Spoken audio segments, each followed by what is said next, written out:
Well, I first came to Phuket in the late 70s, in 1978. Most of the years I spent here in Phuket, I was the managing director of Fantasea Divers, which later became Ocean Rover Cruises.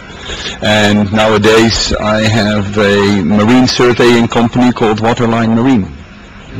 So your whole life in Phuket for this 30 years has been in the marine and boat industry?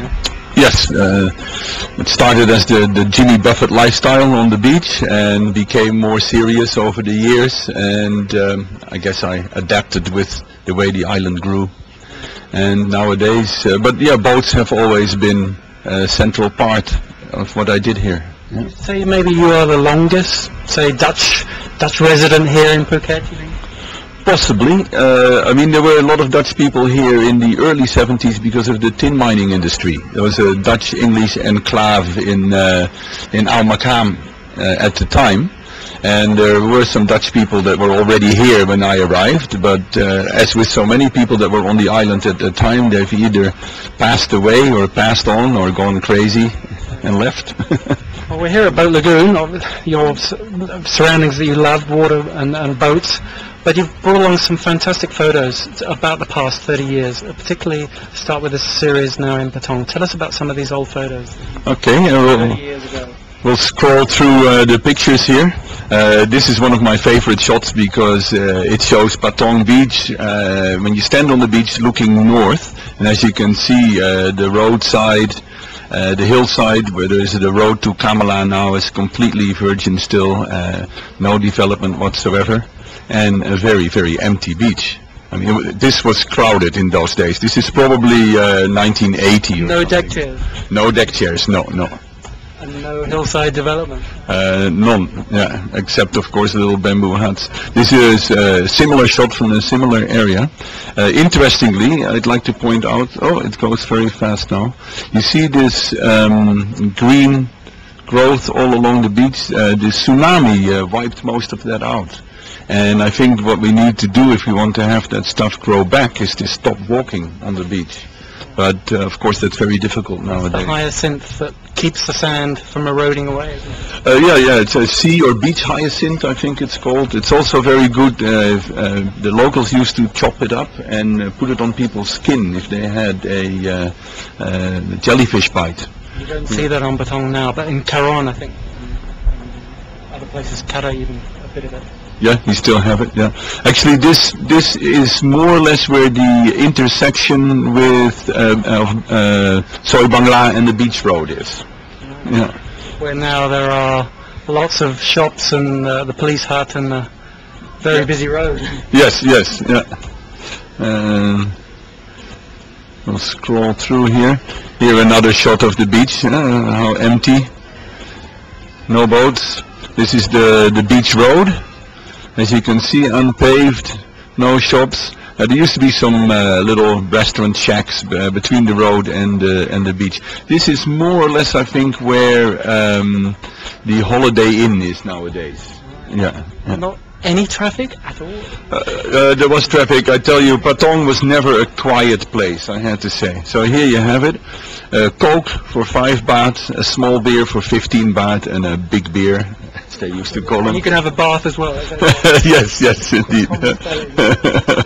Yeah, you can have a bath. Amazing prices. Yeah.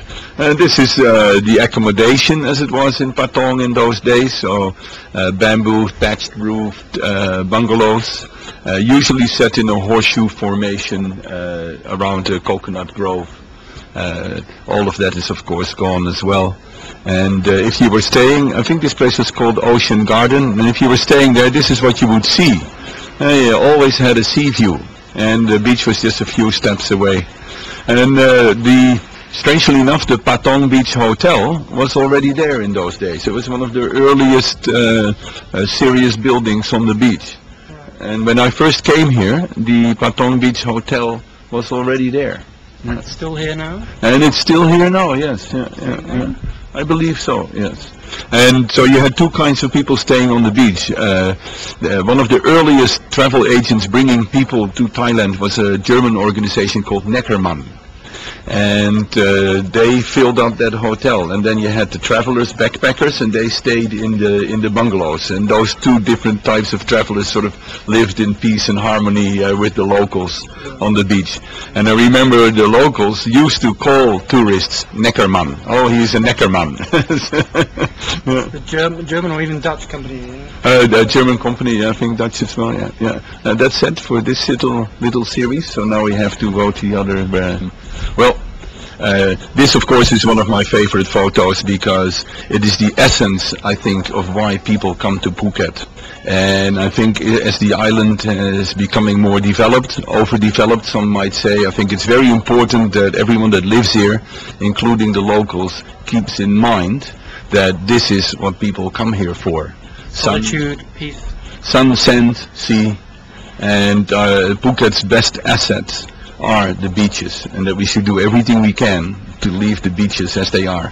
I don't mind that the central part of the island is becoming more urbanized. In fact, living here, I don't mind it at all. But I think hands off the coast. That's how I see it. Yeah. Phuket now, though, has a very big dive industry. But you started one of the first, Fantasea Divers. But you were the very first to bring in compressors, weren't you, in Patong? Well, I was the very first one that had a complete set of diving equipment, meaning I didn't only have the tanks, but also the compressor you need to refill the tanks. There was some dive activity out of the Pearl Hotel and what was then called the Phuket Island Resort. And in the middle 70s, I think, so they were definitely the first dive operators on the island. When I started with my little dive company in Patong, there were two other people with dive equipment on the beach. There were two Thai brothers, Prasert and Piak, who are still around, and that's Ocean Divers, still a well-known company here. And there was a very happy-go-lucky group of young Germans, and they eventually became Santana Diving. But neither of them had a compressor, and I had a compressor, and that was so. In order to get the tanks filled up, they had to drive over to the Phuket Island Resort to get them filled, or get them filled with me. So yeah, that's the way things worked in those days.